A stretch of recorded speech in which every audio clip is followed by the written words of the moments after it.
12월 첫 안식일이죠, 벌써? 벌써 2018년이 다 지나가게 되었습니다. 세월이 참 빠르지요? 몸이 불편하고 또 다리도 아프고 어지럽기도 하고 감기 때문에 몸이 불편한데도 함께 예배할 수 있게 돼서 감사하고요. 하나님께서 예배를 통하여 말씀의 은혜를 통하여 회복하는 경험이 있기를 간절히 기원합니다. 또 12월 달이 됐기 때문에 시조와 가정과 건강이 많이 와 있습니다. 늘 2권씩 가져가는 거 잊지 마시고 나누어 주시고요. 어떻게 하든지 여러분의 사랑들을 이렇게 나누는 그러한 경험이 되었으면 좋겠습니다. 아모스 하고 있는데 재밌어요? 어려워요? 골치 아파요? 뭔 말인지 모르겠어요. 잘 따라오고 있어요. 잘 따라가요. 오케이. 감사합니다. 기도하고 시작하십시다. 하나님, 아모스서를 다시 펴니다. 그 속에서 하나님의 마음이 느껴지게 하여 주시고 사랑할 수 있게 하여 주셔서 더 깊은 교제가 이루어지는 시간 되게 하여 주시옵소서. 감사드리오며 예수님의 이름으로 기도드리옵나이다.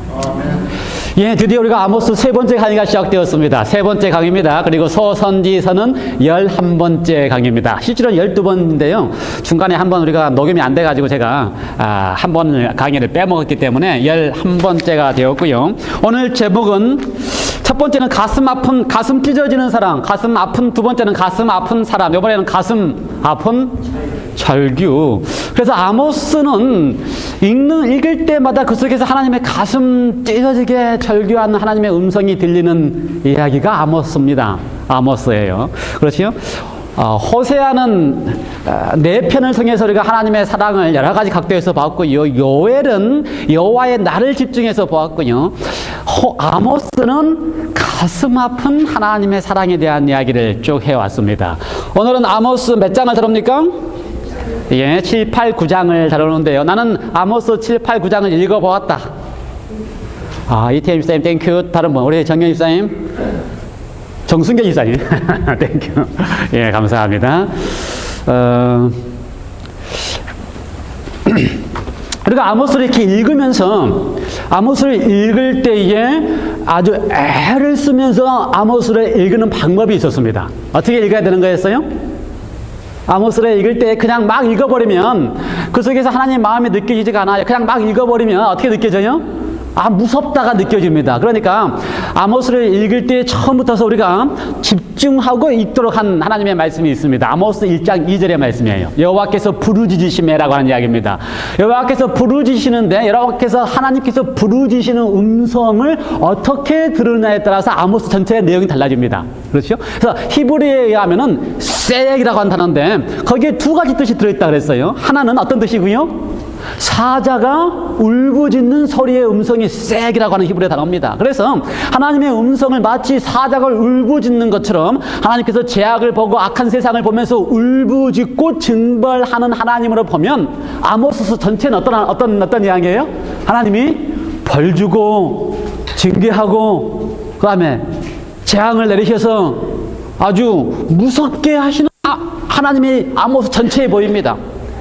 똑같이 그 쌔기라고 한 단어 속에 사자가 사자처럼 울부짖는 음성뿐만 아니라 그 똑같은 단어가 다르게 해석될 수가 있는데 어떻게 해석된다고요? 예, 가슴 찢어져서 절규하는 음성. 가슴이 찢어지는 사람은 누가 가슴이 찢어져요? 아무나 안 찢어집니다. 누가 찢어져요? 사랑하는 대상이 있을 때만 가슴이 찢어집니다. 그래서 하나님이 사랑하는 대상을 보고 그들이 안타까워서 가슴이 아파서 어떻게 한다고요? 절규하는 음성으로 들을 때에 아모스를 읽을 때에 다른 음성으로 들을 수가 있었어요. 그래서 오늘 우리는 7장, 8장, 9장을 읽을 때도 하나님이 어떤 음성으로 읽는다고요?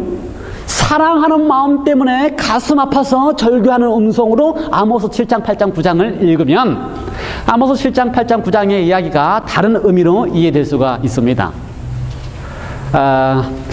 안 읽어보신 분들이 많을 것 같아서 아모스 7장, 8장, 9장을 간단하게 설명은 이렇습니다. 아모스 7장, 8장, 9장에는 5가지 비전이 등장합니다. 5가지 환상이 등장해요. 왜 그걸 환상이나 비전이라고 이야기하는가? 왜 그래요? 아모스가 기록할 때마다 내가 보니 이렇게 기록을 했어요. 5가지를. 내가 보니. 그래서 아모스가 직접 보는 장면도 있을 수 있고요. 장래의 일을 비전으로 환상으로 볼 수도 있고요. 다 내가 보니라고 하는 이야기가 5가지가 등장합니다. 7장, 8장, 9장에 7장에 3개 등장하고 8장에 하나, 9장에 하나. 그리고 나서 각각의 장마다 그 보니 하는 이야기를 한 다음에 한 사건을 등장시키는데 7장은 아모스와 이스라엘의 북방 이스라엘 제사장 아마사가 대화하는 장면이 등장하고요. 8장에서는 네 번째 비전을 설명한 다음에 뭐가 등장해요? 네, 말씀의 기근이 일었다고 하는 장면이 등장하고요. 9장에서는 5번째 비전, 5번째 환상을 이야기한 다음에 뭐가 등장합니까? 마지막 11절에 그날에라고 하면서 다윗의 장막이 회복된다고 하는 이야기가 등장합니다. 그래서 7장, 8장, 9장의 이야기는 뭐라고요? 5가지 비전, 그 다음에 3가지 비전을 마치고 나서 이야기하는 이야기가 등장을 합니다. 그런데 우리는 이제 이 5가지 비전을 보면 내용들이 다 어떤 내용이 등장해요? 또 정리해 볼까요? 첫 번째 아모스가 본 것은 무엇이었습니까? 풀이 나서 풀을 다 자르고 나서 두 번째 나는 풀이 나서 첫 번째 나는 풀은 왕에게 바쳤고 두 번째 나는 풀을 가지고 다 백성들이 먹어야 되는데 그때 뭐가 생겼어요? 황충이 생겼습니다. 그런데 성경의 내용은 뭡니까? 황충을 누가 보냈다고 되어 있어요? 하나님께서 황충을, 여호와 하나님께 황충을 보내셨고 그 황충으로 인하여 온 백성이 다 어떻게 됐습니까? 고통을 당하고 고난을 당하게 되어 있어요. 그랬더니 아모스가 우리 백성들이 이 황충 때문에 고난을 당하니 제발 좀 어떡하라? 제발 좀 사시고 그치시고 용서해달라고 이야기를 하니까 하나님이 내가 뜻을 돌이켜 황충을 더 이상 내가 하지 않겠다. 이런 식의 전개가 됩니다. 이런 식의 전개가 됩니다. 그렇죠? 그래서 이걸 쭉 읽으면, 이런 식으로 읽으면 하나님의 음성을 어떻게 읽어야 돼요? 아주 무섭게 한번 읽어볼까요? 두 번째 사건 7장 4절 죄송합니다. 7장 4절 무섭게 읽어보겠습니다. 주 여호와께서 또 보이신 것이 이러하니라. 주 여호와께서 명하여 불로 징벌하시게 하시니 불이 큰 바다를 삼키고 육지까지 먹으려 하는지라. 이에 내가 가로되 주 여호와여 청컨대 그치소서. 야곱이 미약하오니 어떻게 서리이까 하며 주 여호와께서 이에 대하여 뜻을 돌이켜 가라사대 내가 이것도 이루지 아니하리라 하시니라. 예, 뭐 1절 이 첫 번째 두 번째까지는 다행이에요. 그래도 어떻게 했기 때문에 하나님께서 뜻을 돌이켜 사하셨기 때문에 다 다행입니다. 그런데 세 번째, 네 번째, 5번째 비전을 가면 사하시고 뜻을 돌이키는 게 없이 완전히 어떻게 되는 겁니까? 하나님께서 하시는 징벌이 갈수록 더 커집니다. 마지막 5번째 징벌에 가면 9장에 가면 9장 1절부터 5절까지 가면요 진짜 무시무시해요. 얼마나 무시무시하냐면 하나님께서 어떻게 하시겠다 그래요? 만일 내가 그렇게 악한데 그래 악한 내가 만일 땅속으로 도망을 가면 하나님 어떻게 하시겠다? 거기까지 따라가서 내가 너를 끄집어내서 징벌하겠다. 내가 높은데 하늘 높이 하면 내가 어떻게 하겠다? 거기까지 가서 내가 끄집어서 내가 너를 칼로 제하겠다. 내가 갈멜산 꼭대기 9장을 제가 9장 1절부터 5절까지 이야기하고 있는 겁니다. 갈멜산 꼭대기에 숨는다 할지라도 내가 어떻게 하겠다? 끄집어내서 칼로 너를 다 징벌하겠다. 이러니 하나님의 쇠액이라고 하는 이야기를 악에 대하여 하나님이 벌하시는 하나님으로 읽으면 우리는 9장을 읽을 때에 아주 두렵고 떨리게 되어 있습니다. 다시 이제 이쪽으로 돌아와서 하나님 어떻게 읽는다고요? 가슴 찢어지는 사랑으로 다시 읽을 때에 하나님의 모습을 다시 읽을 수가 있어요. 7장 1절부터서 나와 있는 사건을 보면요.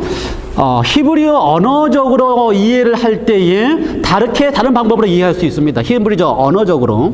첫 번째 예를 들어서요.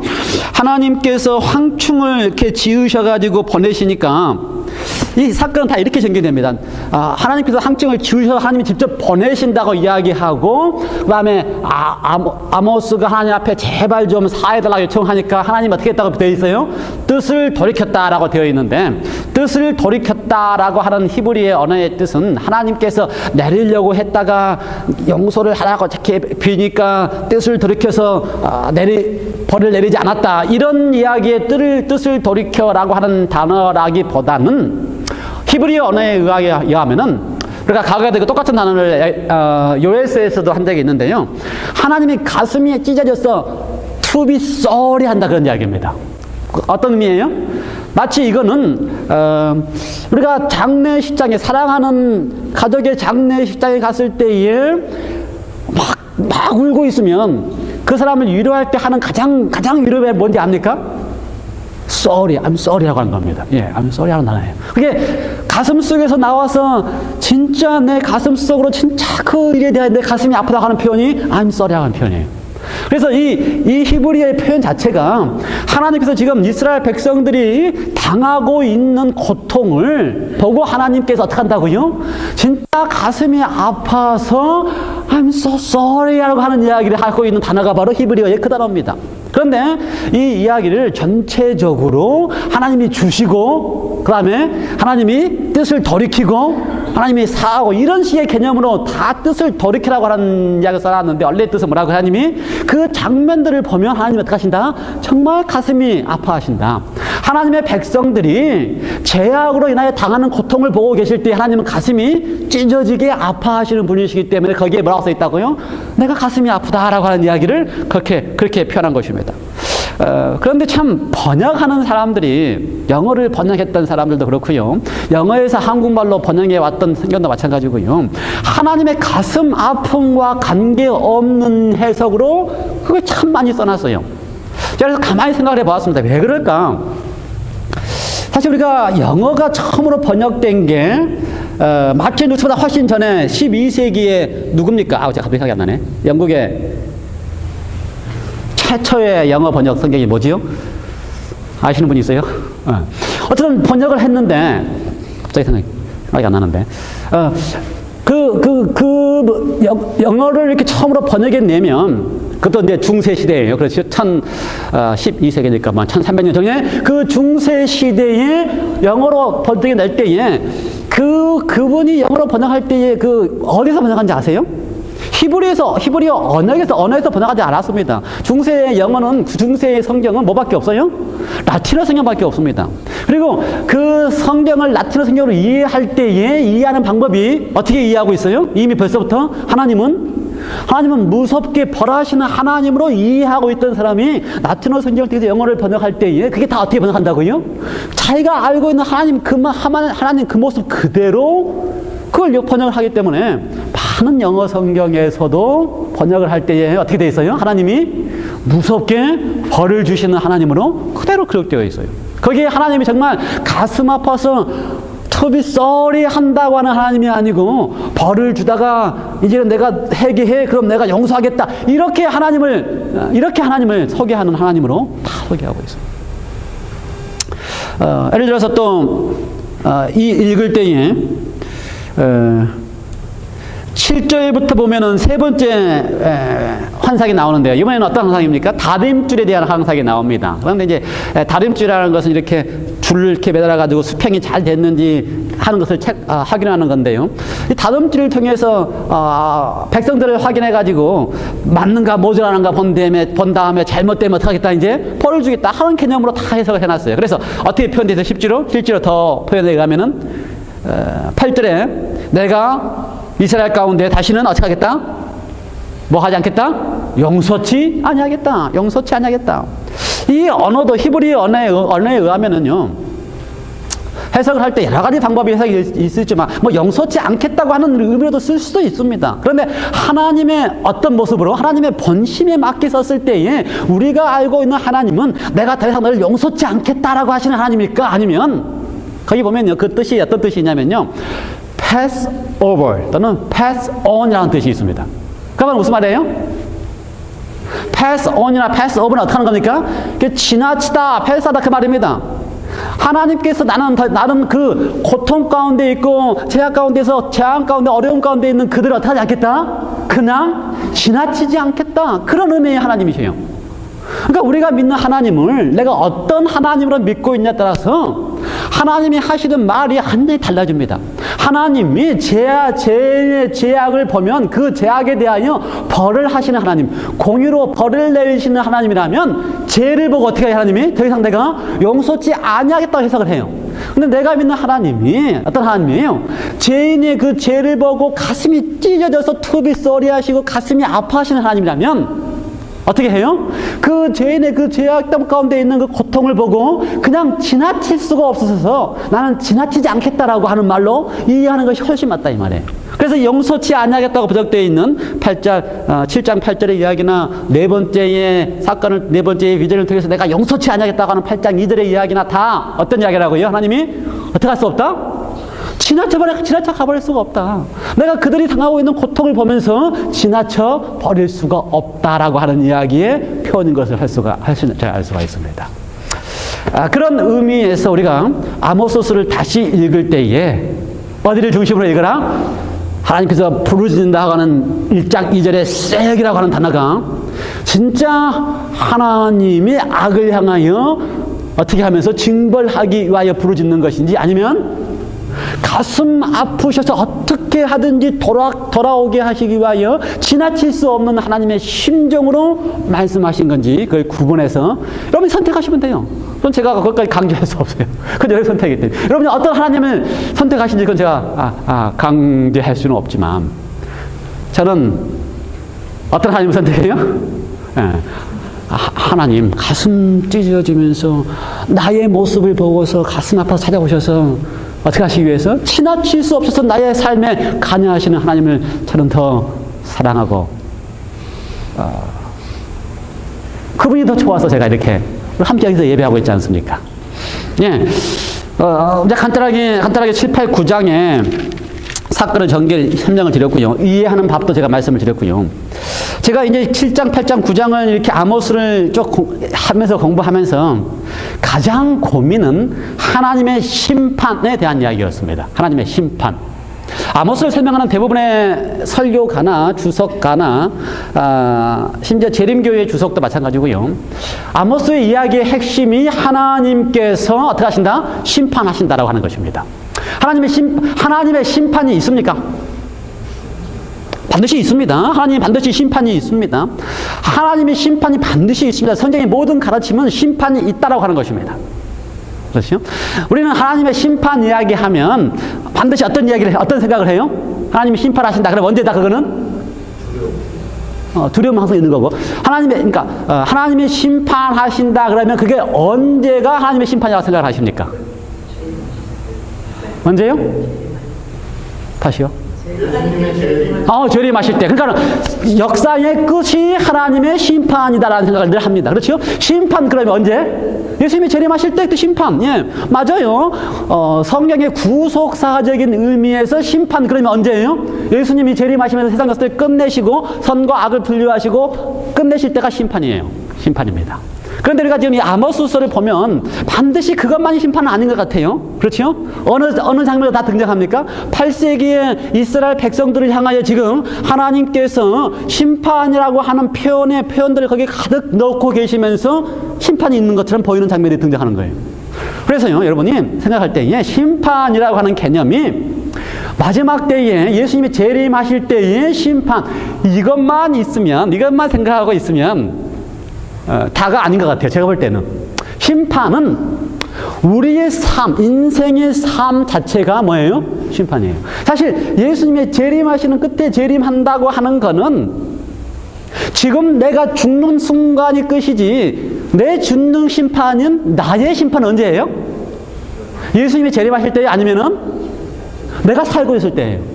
예, 나의 심판은 지금 내가 살고 있을 때가 나의 심판이지 예수님이 재림하실 때가 심판이 아니에요. 이제 나의 운명은 언제 결정나는 거라고요? 지금 내가 살고 있는 때 심판. 그래서 심판이라는 이야기 할 때 우리는 늘 먼 훗날 예수님이 재림하실 때의 심판에 집중하고 있는데 사실 그거는 그때의 나의 운명을 결정하는 게 아니고 심판은 언제라고요? 지금 내가 사는 것이 바로 심판을 결정하는 순간이고 지금 내가 사는 것이 바로 심판이라고 하는 겁니다. 그렇다면 이제 그런 의미에서 우리 모두는 다 뭐예요? 심판이라고 하는 그 속에서 살 수밖에 없는 존재다. 동의할 수 있어요? 네, 됐어요. 그렇다면 하나님께서 하시는 심판이 무엇일까? 하나님께서 심판은 있는데 하나님이 심판을 하시면 심판을 어떻게 하실까?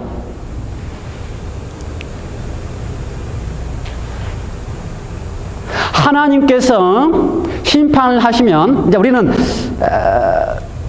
마지막에 재림의 심판이 아니고 지금 우리의 삶의 심판, 우리의 지금 삶의 심판이나 재림의 심판이나 하나님이 심판하시면 같습니다. 하나님은 동일하신 분이시기 때문에 다르면 안 되거든요. 그렇죠? 어제나 오늘이나 영원히 동일하신 분이기 때문에 하나님이 심판하시는 것이 오늘 내가 지금 나에 있는 삶의 심판하시는지 재림 때에 심판하시는지 하나님이 하시는 심판은 똑같습니다. 같은 방법을 하세요. 하나님 어떻게 심판하실까? 생각해 보셨어요?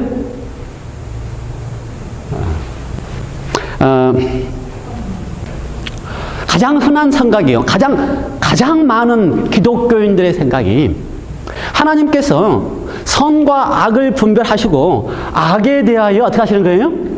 그 형벌을 내려셔야지만 한다고 하는 개념이 하나님의 심판입니다. 그래서 많은 다른 개신교인들을 만나보면 세상에 지옥이 없으면 어떡하냐? 지옥이 있어서 악인들을 하나님이 심판하셔야지 그 악한 사람들을 심판하지 아니하셔서 지옥이 없다면 그건 하나님이 말이 안 된다라고 하는 개념을 가지고 있는 이유가 뭐예요? 하나님의 심판은 무엇이기 때문에? 악인들에 대하여 불로 지옥 속에서 심판을 하시는 것이 하나님의 심판이다. 그래서 심판 그러면 누가 하는 거예요? 하나님이 악인들에 대하여 형벌을 주고 벌을 주는 것이 심판이다라고 하는 개념입니다. 그게 심판이라고 생각을 해요.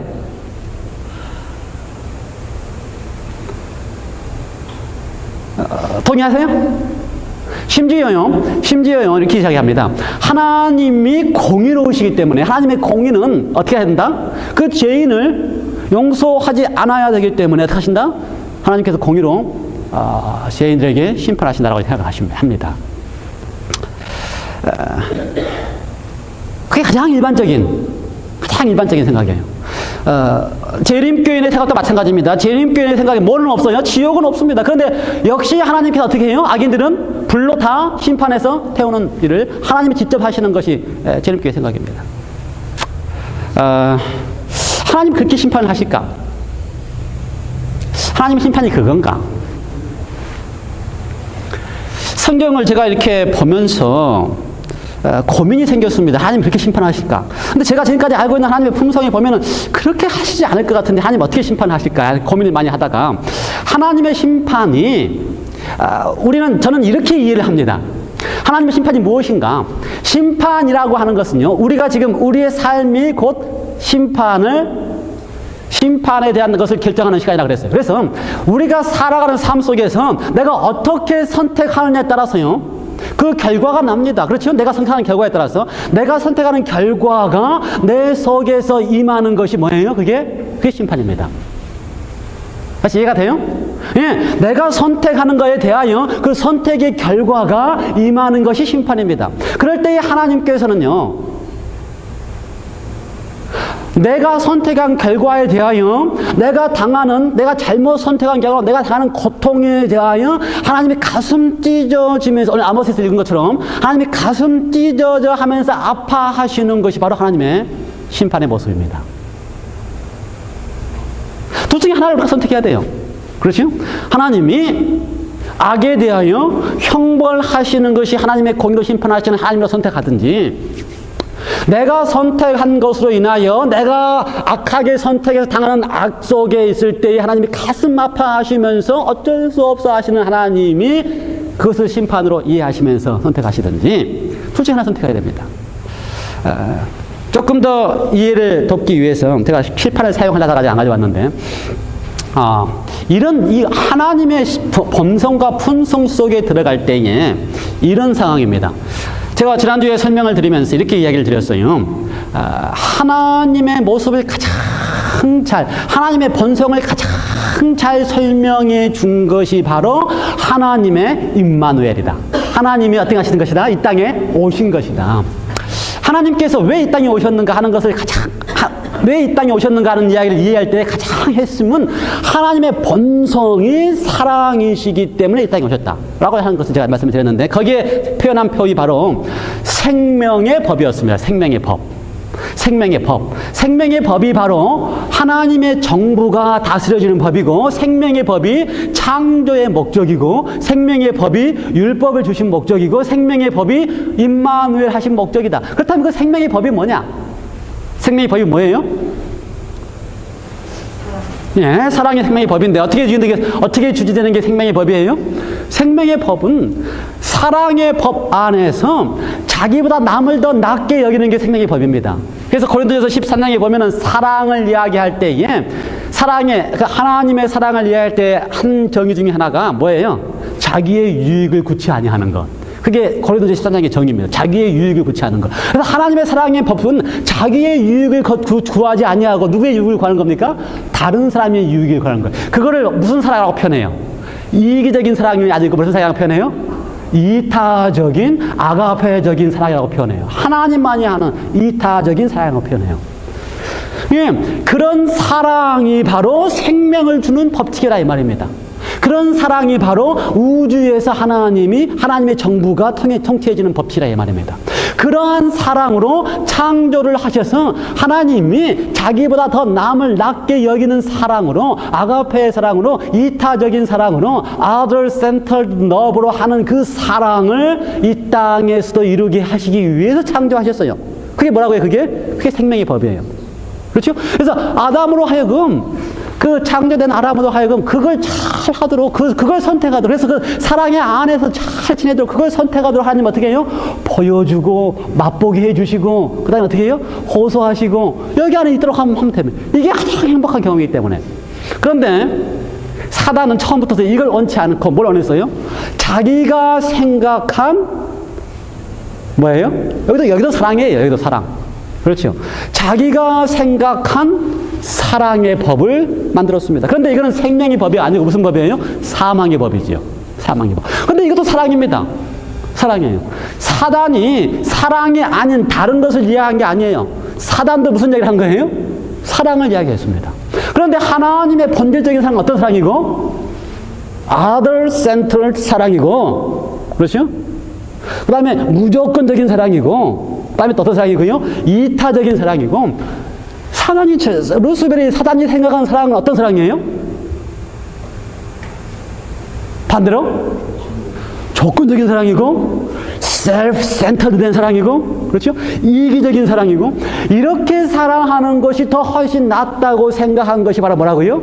이게 사망의 법입니다. 이게 하늘에서 시작됐고 이 땅에서 시작됐고, 그래서요 우리는 다 둘 중에 하나를 선택함으로써 어디에 빠지는 거예요? 어디에 가는 거예요? 그 결과를 갖게 되어 있습니다. 내가 하나님께서 우리에게 그렇게 원하시는 어떤 법을 선택하면, 생명의 법을 선택하면 하나님이 주시는 그 사랑의 놀란 은혜 안에서 내가 어떻게 하고요? 행복하고 복이 있고, 그래서 신명기 28장 어떻게 되어 있다고요? 내가 너에게 뭘 주신다? 생명과 복을 주겠다. 이게 생명의 법칙 안에서 경험하는 것이고, 만일 내가 여기에서 떠나서 뭘 선택하면 사단이 생각하는 사망의 법, 자기 중심적인 사랑, 이기적인 사랑, 나 중심의 사랑 안에 빠져 있으면 그게 어떤 법이라고요? 사망의 법이고, 그게 저주고, 그게 또 뭐라고요?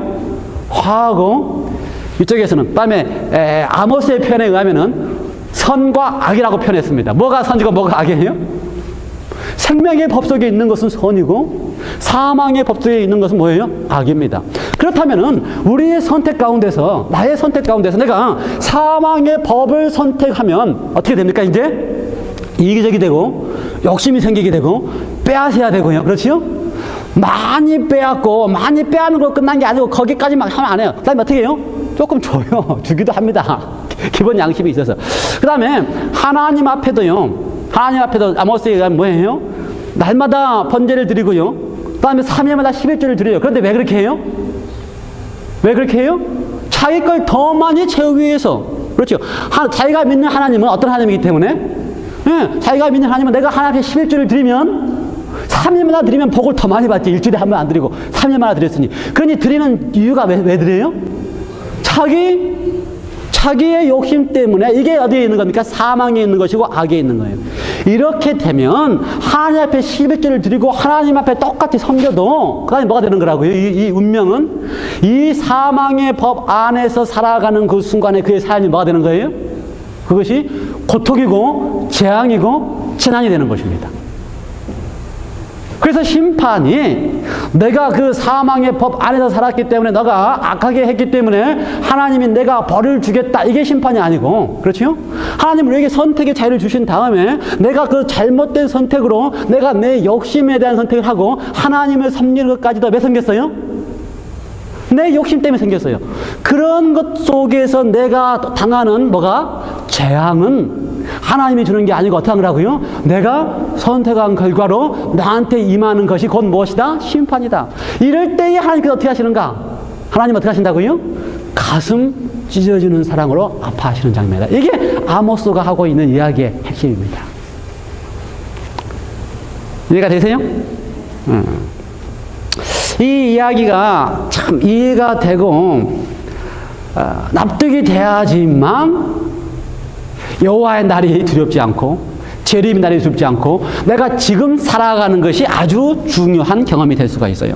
성경으로 보면 이렇습니다. 요한복음, 심판에 대한 이야기를 가장 많이 한 성경이 바로 요한복음입니다. 한번 찾아볼까요? 요한복음. 제가 지금까지 설명드렸던 심판에 대한 모습, 그렇죠? 생명의 법과 사망의 법, 그 다음에 사망의 법에 있을 때에 나에게 오는 재난인가 어려움이 곧 내가 자초한 심판이다라고 하는 개념을 이해하시면서 요한복음 3장을 보겠습니다. 요한복음 3장 16절 잘 아시죠? 요한복음 3장 16절 뭐예요, 이태임쌤? 하나님이 세상을 이처럼 사랑하사 독생자를 주셨으니 이는 저를 믿는 자마다 멸망치 않고 영생을 얻게 하려 하심이라. 여기까지는 참 잘 외우는데 우리는 17절은 몰라요. 근데 17절이 참 중요한 성경절입니다. 16절보다 물론 알겠지만 중요한 성경절이에요. 17절 한번 읽어볼까요? 하나님이 아들을 세상에 보내신 것은 세상을 어떻게 하기 위해서? 심판하려고 보냈어요? 아니면 심판하지 않으려고 보냈어요? 예, 심판하려 하심이 아니요. 저로 말미암아 세상이 어떻게 하기 위해서? 구원을 받게 하려 하심이라. 18절. 저를 믿는 자는 뭘 받지 않아요? 심판을 받지 않을 것이고, 또 저를 믿지 아니하는 자는 하나님의 독생자의 이름을 믿지 아니함으로 어떻게 했다? 벌써 심판을 받았다. 심판을 예수님이 재림할 때 받는 거라고요? 아니요, 벌써 심판을 받았답니다. 그러면은 자, 이 말씀을 가만히 이해해 보시고 제가 설명했던 심판의 개념이 맞는지 생각해 보시기 바랍니다. 예, 그렇죠? 첫 번째, 하나님께서 세상을 심판하시지 않는 분이라는 겁니다. 그렇죠? 우리는 지금까지 하나님이 어떻게 알았어요? 하나님이 세상을 심판해서 악인에게 벌을 주는 것을 하나님이 심판한 걸로 알았는데, 성경 어떻게 가르친다고요? 하나님은 세상을 심판하려고 하시는 분이 아니고 세상을 어떻게 하시는 분이시다? 구원하려고 하는 분이시다. 맞아요? 지금 제가 설명한 게 두 번째, 하나님께서 하나님을 믿도록 선택하는 사람들은, 그렇죠? 뭐든지 하나님의 아들을 믿는 자마다 심판이 있다 그랬어요? 없다 그랬어요? 없다 그랬어요. 이 말은 어떤 하나님의 아들을 믿는다라고 선택하는 사람은 어떤 걸 선택한 거예요? 제가 설명한 거에 의하면은 생명의 법 안에서 있는 걸 선택한 거예요. 이런 사람들은 생명의 법 안에 있으면 그들이 당하는 고통이 있어요? 없어요? 없어요. 행복이 있고 복이 있어요. 반대로 본인이 선택해서 뭘 선택하면? 사망의 법, 악을 선택하면 그 사람은 벌써 어디에 머물러 있는 거예요? 심판에 머물러 있기 때문에 그 사람에게 뭐가 있는 거라고요? 재난이 있고 고통이 있고 어려움이 있는 거라고요. 요한복음 3장 17절 18절 이해가 돼요? 저는 사실 이거 이해하는데 아주 오랜 세월이 걸렸습니다. 3장 17절 18절 제가 지금까지 어렸을 때부터서 그 다음에 20년 목회하면서 가지고 있었던 하나님의 개념에 의하면은 하나님은 공의로 죄인들을 심판하셔야 되기 때문에 제가 이걸 이해하는 데에 오랜 세월이 걸렸어요. 근데 지금 제가 이해합니다. 이 말씀 그대로 제가 이해해요. 하나님이 심판하시려고 하시는 분이 아니시라는 사실 제가 이해를 해요. 그리고 심판은 어떻게 심판이라고요? 예수님을 믿는 사람에게는 심판이 없어요. 왜요? 생명의 법 안에 있기 때문에. 반대로 예수를 믿지 않으면 왜 심판이 있어요? 그가 사망의 법 아래서 있는 그 삶 자체가 뭐예요? 심판에 머물고 있는 거예요. 벌써 심판을 머물고 있는 거예요. 이해가 돼요? 요한복음 이해가 돼요? 한 번 더 읽어볼까요? 똑같은 요한복음에서 12장. 요한복음 12장 47절. 잘 읽으셔야 됩니다. 요한복음 몇 장이라고요? 12장 몇 절? 47절. 여기 한번 읽어보시고 이 말이 맞는가 틀린가 확인해 보시기 바랍니다. 여러분 지금까지 생각했던 것과 이 말이 맞는가? 아니 이게 성경이 맞게 썼는가? 맞게 쓰인 거야? 잘못 쓰인 거야? 다시 한번 하시기 바랍니다. 47절. 사람이 내 말을 듣고 지키지 아니할지라도 내가 저를 심판하지 아니하노라. 맞아요? 틀려요? 이 말이? 아니 지금까지 우리가 아는 것처럼 우리가 하나님의 말을 듣지 않고 하나님의 말을 지키지 않으면 심판을 받아야 안 받아요? 받는다고 생각했는데 그렇죠? 하나님의 말을 지키지 않고 하나님의 계명을 지키지 않으면 우리가 어떻게 생각했어요? 그 사람들은 하나님께 어떻게 한다고요? 하나님께서 그 사람들을 그 사람 심판을 하시고 심판을 받는다 생각했는데 뭐라고 되어 있어요? 거기에는 뭐라고 되어 있다고요? 사람이 내 말을 듣고 지키지 아니할지라도 계명을 지키지 아니할지라도 내가 저를 심판하지 아니한다. 이 말이 무슨 말이에요? 내가 저를 심판하지. 하나님은 우리가 그동안 아는 것처럼 하나님은 직접적으로 죄인에 대하여 형벌을 내리시는 심판을 하시는 분이 아니다 그 말입니다. 내가 저를 심판하지 않는다. 나는 너를 심판하는 하나님이 아니다 그 말이에요. 하나님은 죄인들을 향하여 너가 죄를 지었기 때문에 내가 너를 형벌해서 지옥에 보내는 하나님이 아니다 그 말입니다. 이해가 되세요? 저는 이 말을 보면서 이야 이런 말이 성경에 다 있었어. 저 한 번도 안 본 것 같아요 진짜 지금까지. 제가 알고 있어도 하나님하고 다르게 표현했거든요. 아시겠어요? 사람이 내 말을 듣고 지키지 아니할지라도 우리가 하나님 말씀 안 듣고 순종 안 하면 우리는 당연히 어떻게 알아요? 하나님이 심판해서 벌 주는 걸로 알았는데 어떻게 한다고요? 내가 저를 심판하지 아니한다. 하나님은 그 본성상 심판하시는 분이 아니라는 것입니다. 하나님 어떻게 하시는 분이시지? 그 죄인의 선택으로 악 속에 있을 때에 그거에 대해 가슴 아파하시는 분이시지 그 악 속에 있는 죄인을 더 악하도록 지옥불에 넣으시는 하나님이 아니라 이 말입니다. 아시겠어요? 예. 저를 심판하지 아니하노라. 어떤다 할지라도. 예. 심판은 그가 지키지 않고 행하지 않은 것은 누가 한 거예요? 자기가 한 겁니다. 자기가 악을 선택한 거고요. 악 속에 있는 거고요. 죄악 속에 있는 그것이 뭐를 막 자기에게 스스로 고난을 주는 어려움이 오는 것이지 하나님이 그렇게 하신 것이 아니라는 사실을 성경은 기록하고 있는 것이에요. 이해가 돼요? 예. 그 다음에 47절 계속해서 보면요. 내가 온 것은 세상을 심판하려 함이 아니요. 하나님의 심판하시는 자가 아니다. 심판은 있습니다. 왜 있어요? 자기가 잘못 선택해서 악을 선택하면 악의 결과로 나오는 고통이 있는 벌이 있습니다. 왜요? 자기가 이렇게 선택했기 때문에. 그래서 하나님은요. 모든 인류들에게 잘 선택하도록 하는 호소를 끊임없이 하십니다. 악으로 선택하지 말고 어떻게 선택하도록? 생명으로 선택하도록 하는 일을 끊임없이 하시고 끊임없이 하시고 끊임없이 하시다가 다 안 되니까 어떻게 하셨어요? 마침내 당신 스스로가 오셔서 악으로 선택하지 않고 생명으로 선택하는 방법을 보여주셨어요. 그게 임마누엘입니다. 이해가 돼요? 그래서 읽어보면 세상을 심판하려 함이 아니오 세상을 구원하려 함이니라. 그래서 임마누엘을 하셨고 그래서 우리로 하여금 살게 하신 거예요. 근데 이제 그 다음 절 48절도 같이 읽어야죠. 48절. 나를 저버리고 내 말을 받지 아니하는 자를 심판할 이가 있으니 곧 나의 한 그 말이 어떻게 한다? 마지막 날에 저를 심판하리라. 이 말은 또 무슨 말이에요? 이것도 제가 고민을 많이 했어요. 이 말은 또 헷갈리지요. 이것도 읽으면. 그 앞에는 뭐라고 얘기했어요? 하나님이 직접적으로 나는 직접적으로 심판하는 하나님이 아니다라고 이야기했는데 이 말은 또 어떤 말이에요? 이거는 또 그러면은 48절은 나를 저버리고 내 말을 받지 아니하는 자를 어떻게 한다? 심판할 이가 있으니 곧 나의 한 그 말이 말이 심판한다는 겁니다. 말이 하나님이 심판한 게 아니고 하나님이 한 말이 심판한다. 이 말은 무슨 말인가? 고민을 많이 하다가 제가 고민을 많이 하면 늘 제 집사람이 답을 줍니다. 우리 아이프가 설명 잘해줬어요. 이 말이 무슨 말인가요? 제가 한번 딱 읽어주니까 이 말은 이런 말이다. 47절, 48절이죠? 47절과 48절을 읽어줬더니 이렇게 설명을 했어요. 왜 하나님께서 하나님이 심판한다고 하지 않냐시고 하나님이 심판하시는 분이 아니시기 때문에 그렇죠? 하나님은 가슴 아파하시는 분인지 심판하시는 분이 아니시기 때문에 그런데 그 말이 그를 심판한다고 했을까? 그 말을 하나님이 하셨던 그 호소의 음성을 내가 어떻게 하면 내가 거절하고 악으로 심판하는 것이 내가 자초하는 것이기 때문에 말이라는 말을 사용했어요. 그렇죠? 말은 하나님께서 어떻게 하신다고? 이렇게 호소하시는 얘기를 계속 하십니다. 어떻게 하도록? 생명의 법 아래서 그 속에서 살도록 호소하시는 일, 말을 계속 하시는데 내가 하나님의 호소의 말을 거절하고 어떻게 하면요? 악으로 선택하면, 이기적인 사랑으로 선택하면 다 사랑이에요.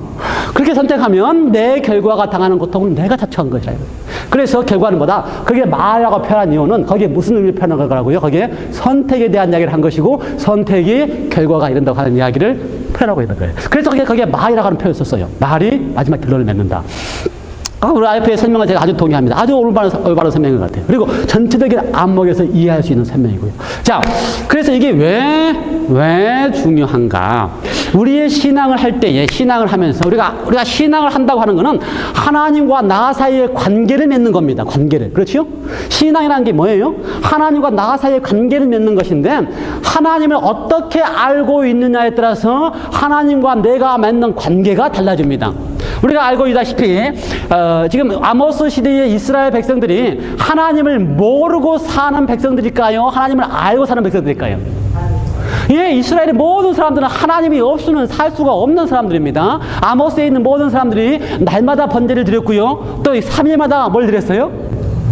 시일절을 드렸고요. 그 다음에 월삭을 지켰고요. 안식일도 지켰고요. 근데 아모스에 의하면은 안식일이 좀 빨리 지나갔으면 좋겠다라고 안식일을 지켰어요. 월삭이 좀 빨리 지나갔으면 좋겠다라고 월삭을 지켰어요. 왜요? 그게 빨리 지나가야 나가 장사해가지고 돈을 많이 벌기 때문에 그렇게 지켰지만 어쨌든 간에 제 이야기의 핵심은 이스라엘의 모든 사람들은 다 하나님 없이는 살 수 없는 사람들이었어요.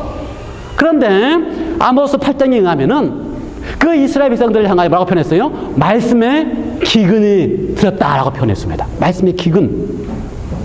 다시 말해서 하나님을 알고는 있지만 하나님을 자기가 원하는 하나님으로 알고 있으면 뭐예요? 말씀의 기근이에요. 왜요? 하나님과의 관계가 올바로 생각되지 않기 때문에.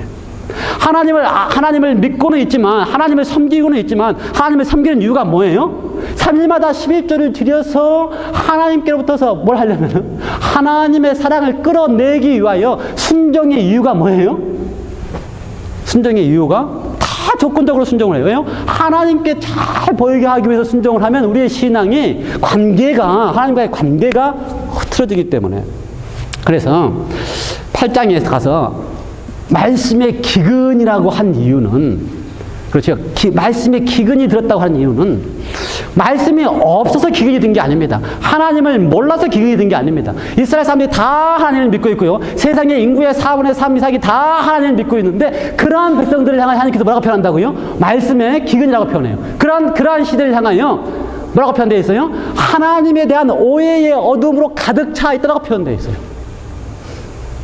하나님에 대한 무슨 어두움으로? 하나님에 대한 오해의 어두움으로 가득 차 있다고 표현되어 있어요.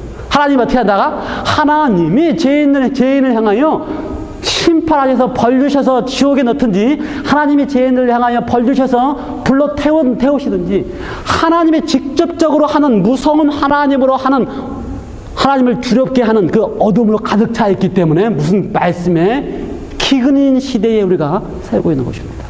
이러한 때에 하나님께서는 어떻게 해야 되는가? 어떻게 해야 되는가?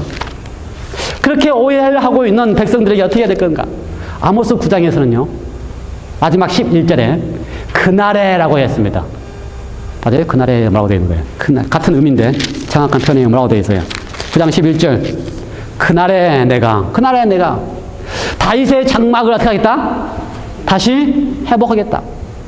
다 말씀의 오해, 하나님에 대한 두려운 오해 속에서 말씀의 기갈이 들고 있는 때에, 말씀은 있지만 하나님에 대한 오해의 말씀으로 가득 차 있는 때에, 그렇죠? 이스라엘의 제사장도 있고 선지자도 있고, 아마사 제사장도 있고 선지자도 있고요, 번제도 드리고요, 제사도 드리고요, 모든 하나님께 대한 의식이 다 있는 시대를 가리켜서 말씀의 기근이라고 한 이유는 하나님을 오해하고 있고 하나님을 두렵게 하고 있는 때에 하나님께서 어떻게 방법이 없어가지고요, 마지막 그들을 다시 회복할 수 있는 방법은 어떻게 한 거예요? 그날에 다윗의 장막을 다시 이렇게 세우고 무너진 다윗의 장막을 다시 회복하고 다시 다윗의 장막을 일으켜서 그 안으로 다시 다 이끌어서 해야지만 회복되기 때문에 그것이 마지막 하나님께서 아모스를 통해 하신 약속입니다.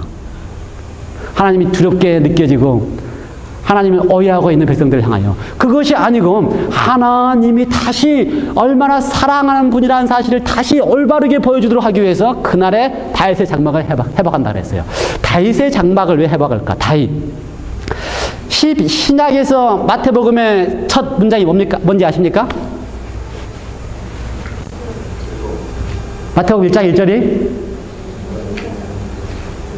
그 앞에 아브라함과 다윗의 자손 예수 그리스도이세요. 예, 다윗의 장막을 회복할 때는 그 다윗의 후손으로 오신 예수 그리스도, 다시 말해서 우리가 생명의 법이 무엇인지를 진짜로 보여줘야 되는 하나님이 이 땅에 오셔서 사랑이 무엇인지를 확인해 주셔서 하나님의 받았던 오해가 회복되어야지만 말씀의 기근에서 회복되고 하나님에 대한 오해가 회복돼야지만 아모스를 읽을 때 어떻게 읽어요? 가슴 아픈 하나님의 사랑으로 읽을 수 있기 때문에 어떻게 하실 수밖에 없어요? 하나님이 다윗의 장막을 회복할 수밖에 없고 다윗의 장막이 회복된다라고 할 때에 예수 그리스도가 이 땅에 오심으로써 그분이 참다운 하나님의 사랑이 무엇인지를 보여줌으로써 완전히 회복하는 일을 하실 수밖에 없는 것입니다.